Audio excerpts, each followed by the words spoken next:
नमस्कार। तो लीजिए, आखिरकार वो दिन आ ही गया जिसका हम सबको बेसब्री से इंतजार था। एडीओ परीक्षा का दिन।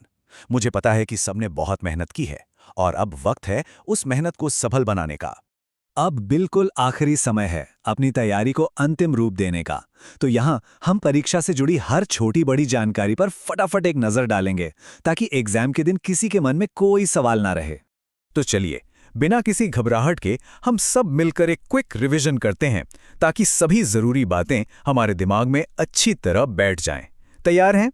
ठीक है, तो सबसे पहले उन बड़े आंकड़ों पर नजर डालते हैं जो इस परीक्षा के स्केल को दिखाते हैं। यह परीक्षा पूरे राज्य में 746 सेंटर्स पर होगी। मतलब यह है कि यह एक बहुत बड़ी और व्यवस्थित परीक्षा है। इसलिए अपने एग्जाम सेंटर पर समय से पहुंचना बहुत ही जरूरी है।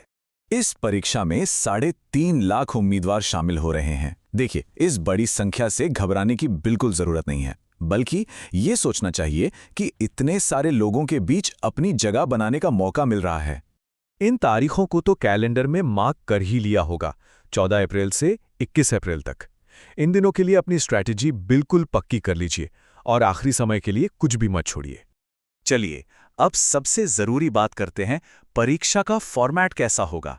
आखिर एग्जाम के दिन हमें किस तरह के सवालों का सामना करना पड़ेगा। तो सबसे बड़ा सवाल यही है, परीक्षा का प्रारूप क्या है।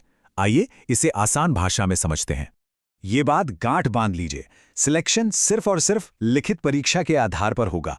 कोई इंटरव्यू नहीं है, इसलिए अपना सारा का सारा फोकस इसी पर लगा देना है।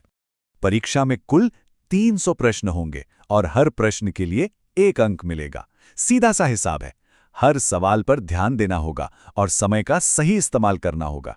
ठीक है, अब बात करते हैं उस जादुई नंबर की जिसे हमें पाना है। पास होने के लिए कितने अंक चाहिए?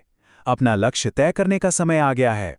देखिए, सबसे पहली चुनौती है न्यूनतम अर्हक अंक, यानी मिनिमम क्वालिफाइंग मार्क्स हासिल करना।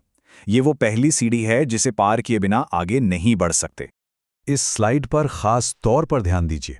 सामान्य वर्ग को 300 में से कम 120 अंक लाने हैं, पिछड़ा वर्ग को लगभग 110, अत्यंत पिछड़ा वर्ग को 102 और एससी एसटी, महिला और दिव्यांग उम्मीदवारों को 96 अंक लाने ही होंगे।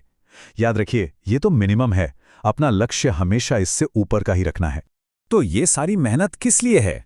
आइए देखते हैं कि सफलता के बाद क्या मिलने वाला है। इस परीक्षा के जरिए सहायक विकास अधिकारी के 935 पद भरे जाएंगे। ये एक सुनहरा मौका है। और महिला उम्मीदवारों के लिए एक बहुत अच्छी खबर है। 935 में से 319 पद सिर्फ उनके लिए आरक्षित हैं, जो कि कुल सीटों का लगभग 34% है। ये एक शानदार अवसर है। इसे और आसान भाषा में समझें तो महिलाओं के लिए जो 319 पद आरक्षित हैं, उनमें से 131 पद अनारक्षित श्रेणी की महिलाओं के लिए हैं। मतलब उन पर मेरिट के आधार पर कोई भी महिला उम्मीदवार चुनी जा सकती है। अब कुछ आखिरी लेकिन सबसे जरूरी बातें, जिन्हें परीक्षा हॉल में जाने से पहले याद रखना ही रखना है।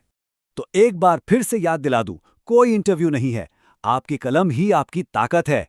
लिखित परीक्षा में अपना सबसे अच्छा प्रदर्शन करें और सफलता आपके कदम चूमेगी। आंकड़े बड़े हो सकते हैं, लेकिन लक्ष्य बिल्कुल साफ है।